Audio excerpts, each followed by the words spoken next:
Hello, everybody. Welcome to Luxurious Lounge. I'm Michael, and this is Mark. Welcome to Luxurious Lounge. I hope you guys are having a good time. Make sure you like, comment, subscribe, comment. We'll make sure we will comment and share the content. So it's the most free, easiest way to show appreciation is by sharing our content. How are you doing today, Mark? It's going great. How are you, Mike? Yeah, I'm doing good. Halloween was really, really fun. Did you have fun Halloween, Mark? I did actually. I went to LA with a group of my friends and hung out with a lot of Twitch people. Very sweet, kind. Also, one of my students, Alec, shout out to him. He invited me to DJ. I DJed there at the house. It's very nice. I thoroughly enjoyed myself. It was a great time. Yes. Yeah. So, So you, as Michael, we actually, yeah, so I went to Scream, which is it was like a 2 day event, which was a lot of fun. Brent DJ'd at this sweat party, which is really good. So Luxurious DJing all weekend, which is so good, right? We had some friends come from out of town. Shout out to my friends who came from out of town. We had such a good time. We partied it down. It was so much fun. Yeah. But beyond that, happy to be back. I have everything to calm down just a little bit. Shall we get started with the stories, Mark? sure. Why don't you go first, bro? I will. Sweet. So, first story I'll talk about is so Mariah Carey's telling you guys to not cancel Christmas. So, basically, going on with Mariah Carey, she as you don't know, was going on with the U.S. with all the the defunding of the social systems, where there people can't get money for WIC or Snap. for Yeah, snap. EBT or SNAP or any of those benefits at all. Period. So people were coming calling out to boycott Christmas altogether, right? So the next 2 days they don't want anybody to buy anything at all. Period. So I think what companies are doing, especially Sephora, they actually hired Mariah Carey to do a commercial where she in the commercial there's a parody of an elf representing a normal person who's like stealing or taking her stuff, and which is pretty much it's allegedly making fun of very people who are actually going out and stealing because they have no money to do anything. And she tells them, "Hey, you can't do that." And like, and the person's like, "Well, I'm not working anymore. We're on strike. We're not doing anything ever again. We're not doing it ever. We're done with this." And Rocky's like, "Well, you can't cancel Christmas. Christmas is so important. We have to keep celebrating." So the race basically trying to tell the consumer to keep buying things and to keep being part of Christmas activities when everyone's broke and that's everything. So it's very tone deaf. Yeah, I love Mariah. I love me some Mariah Carey, but that's very tone deaf, and I feel like they're kind of using her as a pawn to for capitalism to make her tell people to go out and buy things. Mark, what do you think about this? Yeah, honestly, I'm kind of shocked Mariah even did this because Mariah typically is very on the pulse of most of what's going on, and I wouldn't say she's political, but she definitely does follow her fans very closely, and I think this is a very misstep on her part for sure. I think that Mhm. honestly, yeah, the reason why they're creating, them rioting and stuff is because there aren't these snap benefits for Thanksgiving or coming up in November. People are openly stating that they're going to go and take food. They can't get it. They can't use money to get food. So, yeah, it's horrible. I think that she should rethink it and maybe come out with a statement saying that that's not her intentions. If Yeah. I don't believe that's her intentions, but I think she should very kind of really say something about it because honestly, all her fans really care, love her. But I think basically she definitely, whoever PR person is, they really messed up. Yeah, and I also think because you guys don't know, pretty much anytime there's like between Halloween, Thanksgiving, Christmas, Mariah Carey, she has her thing. It's time. Christmas, she has Christmas commercial where it's getting ready for the Christmas holidays. So basically, what happened is, I think what's happening is because she's so synonymous with Christmas and so synonymous with, and she probably heard of Christmas being canceled, but not really knowing the reason why. That's probably why she probably did the commercial. But I think if she actually researched it, she would have done that commercial. So I know she would probably do that commercial. So I think it's a ploy from the big companies to get people because who we get who's black or black adjacent to talk about keep people Mhm. buying things. Maya is that girl. Sure. For sure. And I gotta say, guys, we definitely would love to hear from you. What do you guys think? Like, message us. You can message us now. Actually, we're live, so if you want to message us, we will respond back to you. But yeah, we would love to hear what your thoughts are on this. Right. Okay, bro, your next topic, bro. Sure. So I'm gonna go with my next topic, which is going to be. Let's see here. Let's get a good one here. We will go with. Okay, let's do something fun and light. So let's go with the sexiest man alive. So People Magazine, which typically I don't even follow People Magazine that often. I don't think Michael does either. We don't really read People Magazine like that. However, they do have a sexiest man alive every year. So the sexiest man alive, they have named Jonathan Bailey the sexiest man alive. He's 37 years old, and he actually is the first openly gay person to actually be abducted into the sexiest man alive moniker. That we know of. That we know of. Yeah. So he's well known for Bridgerton and for Wicked. He's basically in Wicked. He's one of the main characters. Mike, what do you think about this particular person, and what do you think about him being sexiest man alive? I'm just curious to know what you think. I mean, I don't think height is going to do with it because he's just kind of short. But I do kind of I don't know. I don't. Just me personally, I don't see it. That's just me though. Well, I think about. Well, I don't think of. No, that's funny. No. But I just don't. I don't know. I feel like if I be honest, I feel like if I went to a grocery store with groceries, I can see somebody like that. I don't know. I don't see exactly. I mean, maybe that's we don't think change. Like I think nowadays guys are into girls with freckles and look kind of young and weird curly hair and stuff. It's just looks change, right? And beauty is subjective to everybody, right? But I just don't see it. That's just me. I mean, that's just my opinion. I mean, I think it's more so the characters that he portrays that people probably fall in love with that kind of put him in this category. Because I kind of do agree with you. I'm not saying I think he is handsome, but I don't think he's handsome. Is he handsome? Yes. Is he handsome to the point where he should be sexiest man alive? That can be debated. I think. Martin, our shady editor, you saw a picture of him putting a whole fist in his mouth. Our first gay sexy man put a whole fist in his mouth. That's ridiculous. We say something, we don't get banned. We say more things. We don't get banned on this. It's so funny. So Mike, what's your next story, bro? Yeah, so my next story is basically the donors for the White House ballroom. It's been a big controversy because I think everyone's wondering if it was paid by tax dollars, which, because typically if it's paid by tax dollars, the people have a say of what can be done and what can't be done. But because the White House has been donated $300 million, it's caused a controversy because of Trump. And allegedly it's because they feel like it's going to be like a payoff for them to get some sort of a benefit to do that, right? So some of the donors allegedly include the Meta platforms. Apple is one. Let's see. We got Google, Amazon, Lockheed Martin, Microsoft, Comcast, Altria, Coinbase, Planeteer Technologies, T-Mobile, Ripple, Tether America, Union Pacific. There's and it goes on. This goes on and on and on and on. So to me, it reads like a Legion of Doom, like manifesto, because it's like so all these people are get basically have some sort of leeway or have like some sort of access to laws and because that's how that party rolls, right? You give some money, you get something back. So it's like how are we gonna be paying for this in some way? Like they're gonna be paying for this now, but what are we as or what are the American citizens gonna be paying for later on, right? So I'm American. I am from the U.S., but I live in Canada.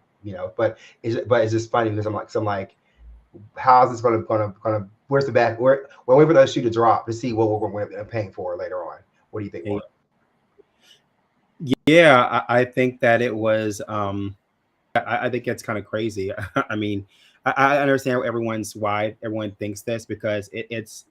Michael, I think it's totally coincidence. Why can't all these people just want to donate? Can't it just be out of the kindness of their heart they want to donate? Yes, their heart. You think so? No, not at all. No. But yeah, definitely, it's one hand washes the other. It's definitely a backing of sorts for future endeavors, and I think, it's obviously to see like that they're all like pillows and comforters. They're all in bed with each other. So I'm saying. Mm-hmm. Yeah, they're all in bed together. He's saying. Exactly. All right. Well, bro, it's your turn, brother. Sure, okay. So we'll stay in the political field since Michael brought it up. So I don't know if you guys heard this. This just came out a couple hours ago. Zoran Mamdani actually has just make a dude nigga, dude, Mega, you. Okay. no, Okay, good, good, good, good, good. Donnie, yep, had just won the New York City's mayoral race for New York. He's the first Democratic Muslim that actually won. He's 34 years old. He defeated Curtis Sliwa and independent candidate Andrew Cuomo. So Wow. it's a huge controversy because a lot of the Republicans were upset because they wanted their Republican Party to win, and also there are even people coming out as far as like someone in Texas, the mayor in Texas, governor in Texas, saying that, oh well, if you move, he said if anyone moves out of Texas and goes to New York, that he's going to tax them 100% if they leave. People leave. Oh So, Mike, what do wow. you think about this particular statement? What do you think about the Mama Donnie winning? What do you think about all this? Okay, so well, I'll see what I think. I think honestly, because of the way the state of the U.S. is right now, you can't blame people to go vote Democrat, right? So I kind of feel like there's going to be a big swing the other direction because of what things are happening. So people can't say they're surprised or shocked when people that they put in power are not doing what they're supposed to do or not taking care of people like they're supposed to. So it's typically if a state goes one way and not being taken care of the way they need to, they're going to vote the opposite way because the person's not doing what they were intended to be put in there to do. So I don't think it's a big surprise. I think you'll see a lot of that in general across the board in the U.S. because like people are fed up and tired, and I think it's the right thing. Like honestly, like what do you expect? People are going to keep riding with you, and you keep biting their hand. They're not going to keep coming. They're going to keep riding with you. They're going to ask you to get off the ride. Right? That's just what happens. Right? So, what do you think So about him being the first open Muslim to actually win? I think it's interesting. I think it's way past time. You think a long time ago that would happen. I think it's way past time for those type of walls and those type of generational things to move on and too broken to move on. Like it's too long. That like the fact that we don't never had a woman president, that is kind of crazy, right? Or the fact that we know it's like it needs to that times need to change to reflect the times of now. So not saying it necessarily has to be that or needs to be that, but it's like but it should like at least the government and should reflect its people and living in it, right? That's how I feel, right? I totally agree. I agree with you on that. Yeah, yeah. Yeah, bro. So So it's up on you, bro. it's I mean perfect. Let's talk about Red 40. So you guys know what Dye Red 40 is? It's rich in all the foods. Unfortunately, yeah, we I do. think so I think our me and our editor were talking about it. So it's funny because you thought you would think that Dye 40 would be banned, but actually has not been banned US yet. It's going to be banned by the end of 2026. Perfect. So but they say that so basically what it's a dangerous dye that's in foods, and if you want to know what kind of foods it's in, to give you an example, it's literally in Skittles, M&Ms, Pepsi, Gatorade, Doritos, Takis, Mountain Dew. It's in all sorts of different. So that really bright, weird red color is actually not good for your body either, right? So what you're gonna start seeing, and also it's in fruit juices and fruit punches and things of that nature. So I think what you're gonna start seeing is when you buy juice at the grocery store, instead of being bright red or really red, bright this color, it's gonna be clear. So you're just start seeing things that typically were supposed to be like, you would obviously think red. It's gonna be just plain colors. What do you think about that, Mark? I think that's actually great because honestly, if you know me or my brother, like when I was younger, I hate red dye. I hate red food dye in anything, like especially in cakes. When it becomes so like frosting, I would scrape it off. I just I can taste it. I just something about the aftertaste is just gross to me. And even it's Mhm. just looks unnatural. So to me, I think this is a great thing. If it's something that's not good for your body, they should absolutely cut it out of things. Like, I mean, why would you want to continually have something that and it's weird because why does the US have to be the last people to actually put off the shelves? We should have been have this off. Mark, you know why? Because money. Because money. Yeah, for sure. Yeah. Because money. That's why. Yeah, for sure. Exactly. All right, you go, bro. Okay, so I have a story for you. Mike briefly talked about it a couple shows ago, but Harvard actually believes that an alien spacecraft could be approaching Earth soon. So they did notice that there's a aircraft moving towards Earth at high speed, and Harvard scientists are finally saying that they're on their way. So the spacecraft is coming. The entity that astronomers are calling 31 Atlas could be an ET craft set to launch probe. Estimated at more than 12 miles wide, the object is speeding through the solar system on a path that will bring it within about 17 miles of us by December 19th. So, Mike, what do you think about an alien actually coming to our planet? So I'll see what I think. So I think Luxurious is like exactly like 31 Atlas. You know why? because we're out of this world, out of this, out of this world. Okay, I'm joking. But it's true And though. We all. not just that though. Political wise, everything's wrong now. Come get us. I mean, Where you? pretty much. Come please. No, but I'm not sure. Literally, I heard that they're decoding like I guess like codes from the lights that the ship was shining out, whatever. I'm not sure how true it is, but it was saying like humans don't worry, we're coming, we're coming, don't worry, we're coming. So like I'm not sure how. I don't know what that means. I feel like it's one of those like to serve man kind of things. If you guys watch Twice, like we're here to serve man. Yep. Serve man, it's a cookbook. It's a cookbook. It's a cookbook. Or I have Soylent Green. Back to Soylent Green. It's people. pretty much. No, but I think it's gonna be cool. Actually, I can't wait to see an alien. Or actually, I feel like I most people are scared or afraid, but I feel like there's so much craziness going on, and I feel like most people in society right now are like, screw the aliens. Like we have bills. They'll come pay these bills. There's most people are worried about. They have to come get these groceries, lower prices or whatever. The people are more concerned about what's going on in life. So it's kind of, they say it might be a distraction too. So I don't know. It could be, yeah, absolutely could be. But I think even though, like, what if they have something to give us, like maybe education or something more knowledge of space, or even just more learning about ourselves? It'd be great to have them come. That'd be cool. That's really cool. Yeah, I think it's my turn, right? Yeah, so, and that's my last story. Yeah. Oh, this is my last one. So I got two more. So one is the in China, influencers are gonna have a harder time going online like we're doing right now. So basically, they're putting out a law that if you don't have a degree in that particular field of study you're talking about, then you can't talk about it. So you have to have a degree in journalism or politics to talk about politicians or government. If you're talking about beauty and fashion, you have to have a degree in beauty and fashion to talk about beauty and fashion. So Mark, what do you think about this? I think it's a double-edged sword. There's a reason why I think it's that. One, it's great because you'll get people who actually are educated and knowledgeable in what they're talking about to actually be able to speak on the things they study, right? However, you're going to get that educated point of view, that one-sided view of things, where there's some things, like for example, makeup, beauty, fashion. Sometimes, food, things like that. Sometimes those actually having those unique experiences actually make things actually trendy and different, and bring modern awareness to newer things that happen in society, or newer kind of products that can come out that we don't know about. So I think we want to be balanced, I think, in a way, but I do understand what they're trying to do. What do you think? Yeah, I think from one aspect, I think what you're trying to say is like you want someone relatable, because to me it's like for example, I want someone on my same educational background or same kind of like knowledge to be able to talk to me in a way that I can understand it, right? So I feel like you take that away when you say just only professionals or only have a degree in that. But I also think though, when it comes to serious topics, like you talk about like serious political commentary, you should have some journalist degree or some sort of a political. Because I think when you're just going off of speculation and non-facts, and you don't have any background or references or anything, that could cause a huge problem too. So I felt kind of mixed about this. I felt good in one way and kind of like because you think about it, you have a degree in computers, I have a degree in political science and history, so we're totally good to talk about all this stuff. But is it fun for us just to talk solely about those things? You can't branch out to other things. I don't know.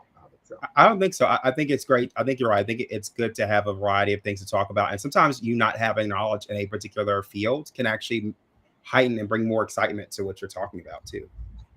Yes. So I have one more, and we can end our show. So the last thing I want to talk about is so that they found an Iberian lynx in Spain. So it's a really rare cat that they thought were extinct for a very long time. It's super beautiful. It's super amazing. People are saying that it's giving a very mythical. It's giving like legendary. It's giving ethereal, because the way it looks like it has knowledge in its eyes. It looks like it has like this presence of being superhuman. So not superhuman, but super cosmic and weird. And they think it's an omen for a bad sign. Like look at the thing. Look at it. It's so beautiful. It's so pretty. What do you think about this, Mark? What secrets does it hold? I know it's cute. Look, it's like he wants to tell you something. It's almost like are we in the Lion, the Witch, and the Wardrobe? Or are we in like Narnia? I feel like it's This is giving crazy.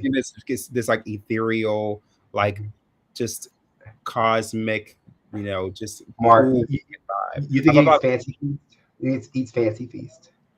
no, I think it goes beyond that. I think I think it's diamonds. I don't know. It looks so beautiful. It's insane. Like it's It's really really beautiful. It's really beautiful. it's pretty animal. Oh wow. So are they keeping it in its habitat or are they when were they Yeah, what I think they said like either 10. Don't get me wrong.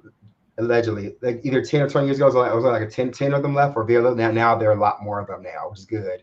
But it's like isn't it amazing though? Like some we thought it was extinct and now it doesn't exist anymore. It's like it's thriving, it's living, and they should probably put it in a zoo and like breed it and stuff so it can keep going in a protective habitat. What do you think? I think people are gonna go for it and try to kill it, I imagine. I think protective habitat, yes. It's having a place where it's protected. Maybe not a zoo just yet. Maybe not a zoo, but somewhere like a Just about protected habitat. wildlife preservation area. So need something like that in Beacon, I think. Yeah. Totally agree. So Yeah. before we go though, so we went to talk news and kind of pop culture stuff. Mike, I want to get your opinion on the movie you saw since we talked about it earlier, Weapons. Michael just finally seen Weapons. I just saw Weapons. Yeah. So, bro, tell us about what you thought about the movie. Tell me about the movie. And by the way, spoiler alert. Who's Yeah, so yeah, I'm gonna give you 3 seconds. So we'll give you time to get out of the room before we do spoiler alerts. Also, give you time to like, comment, subscribe. So we'll give you 5 seconds. 1, Ready? 2, 3. Have you yet? No, you said like yet? 5. There you go. Okay, so I watched Weapons. Wow, what a great movie! I didn't know where it was going at first, but then when I seen that weird lady, I knew it was gonna go straight into witchcraft. I knew it was gonna be something weird, crazy. I feel like there's a lot more witchcraft in the world than we know for sure. I think it was a very interesting play on the occult and on just society in general. I thought it was a hit. I think all the movies I've seen this year, there's 2 of them. So my friend Joe asked me to watch Substance. That was good too. That was really good too. I was really shocked at that was. But this movie, Weapons, was a really good movie. I was blown away by the acting was good. I actually felt like I was, it felt the fear of uncovering what was going on with those kids being missing. That was totally insane. What did you think about it, brother? What did you think? I would say shout out to Joe Todd for, by the way, suggesting us to watch The Substance. But no, back to Weapons. So for me, like I agree, like to have this creepy, if you imagine this creepy hodgepodge of a dressing like mismatch, kind of like 50s meets 70s, like lead paint makeup, lead paint, like a booty dirt queen, like cake makeup with like her edges and her bangs are gone. They're gone to hell back. And I mean, I knew her back. She was a witch. I knew her from day one. She was a witch. Like looking at her hair and her clothes. But I think just seeing the way she moved and how she manipulated the kids, and also like just her verbiage, her words, she's trying to be nice. She's gonna be nice, trying to help the kids, and she kept getting like the backlash from everyone. It made you feel bad for the teacher, like who actually had those students that were missing. But it was funny because how I saw the Weapons was me and my friend. I want to say it was me and my friend Ernest. Shout out to Ernest. We were out at the Midnight Sun, or we were at Moby Dick's in Castro. We were hanging out talking, and this guy came up to us. We're talking about horror movies. He said, "Wait, you have to see Weapons. It's the best horror movie I've ever seen." I said, "Oh, really?" Or like, Weapons? I said, "I never heard of it." No, you have to see it. I'm like, I don't know. So no, you have to watch it. So then we watched it. I was like, okay, it's good. So yeah, shout out. It was a great movie. I think the ending is amazing. What do you think, bro? I'll say so. Transitioning on to Weapons. So the new season of Witcher is on too. So how far have you gotten on it? I'm like probably 4 or 5 episodes in the new season of Witcher. So on IMDb gave it a 7.5, which is really good, really high actually. You tell me what do you think first, then I'll talk about what I think about. I think it's good. I mean, since Henry Cavill's gone, ever since you guys don't know, he's gone from the series. But actually, I thought it would have been way worse. But honestly, I feel like the storyline really holds up the whole entire show. I do get where they kind of deviate. I can see some parts where they are deviating from. The book a lot. Kira dies and stuff like that, which I look at the characters again because I forgot, because me and my brother, we were huge big fans of Witcher 3. We played it, and we played even the expansion pack. We played them; they're amazing. But yeah, I mean, I like it. I like, of course, I love Yennefer's storyline is amazing. I love the story. Ciri, I feel like so I think I do get where I think Ciri's storyline is a little bit cliche, just a teeny bit, but it's still good. What do you think, bro? Okay, I'm gonna tell you what I think. So I think I love Yennefer and the witches. That's the most interesting part of the story. They could actually make that its own series.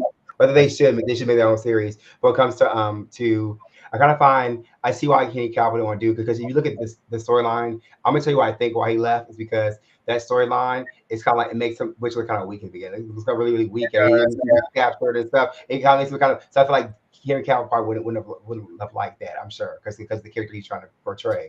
And also it's also more magic centric in this. It's more magic centric, yeah. I think the Ciri I feel like Ciri's story could be like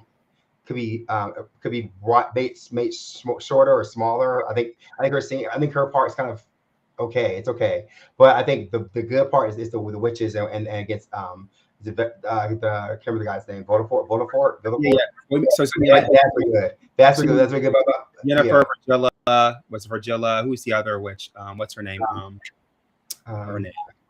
But yeah, all the witches that it's really good. It's really good. I think that part's really cool. Yeah, we'll see. I haven't gotten into the end yet, so we'll see how it goes. So love that show a lot. Is anything else we're missing? I think we covered everything tonight, Mark. I think we got everything. Like, we've hit a lot of the different topics tonight. But like I said, even after the show, remember, guys, you can still like, comment, subscribe. Again, this is how you get back to us, how we know that we're doing a great job, and we also want to make sure we get more topics out. So we want to hear from you. I'll suggest topics you want us to talk about. We'll talk. And if you want to do an interview with us, maybe we'll put you on the show. We won't know. So with that being said, I want to thank you so much for checking out our show. I'm Michael. I'm Mark. And this is Luxurious Lounge. So you guys have a great night, and we'll talk to you again later. Bye, guys. See you soon.